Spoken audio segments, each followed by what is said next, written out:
मोहब्बत के नइखे हो चौकर केहू नहीं बाटे हमके देवे वाला टक्कर।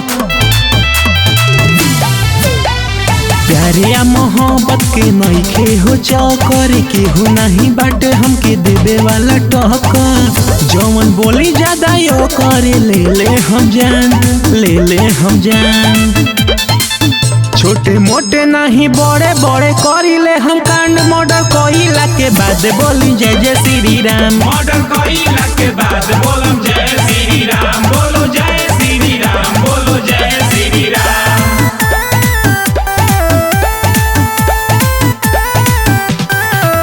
मर्डर कइला के बाद बोली जय जय श्री राम, जय जय श्री राम।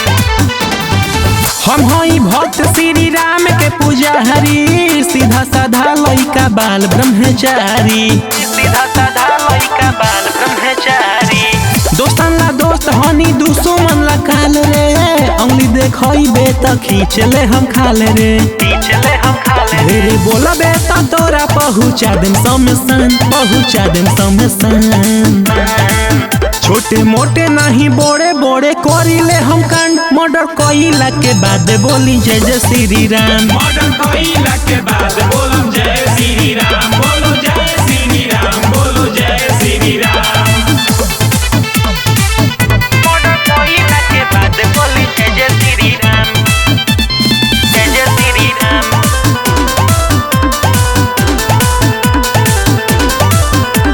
कोके दुश्मनी ना होइबे भीरी खाड़ा, छाती में तोरा हमें भोर दे हम छारा, छाती में तोरा हमें भोर दे हम छारा।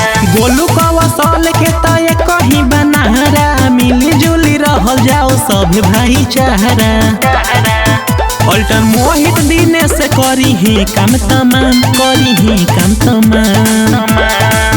छोटे मोटे नहीं बड़े बड़े करिले हम कांड। मर्डर कइला के बाद बोली जय जय श्री राम। मर्डर कइला के बाद बोलम जय श्री राम। बोलो जय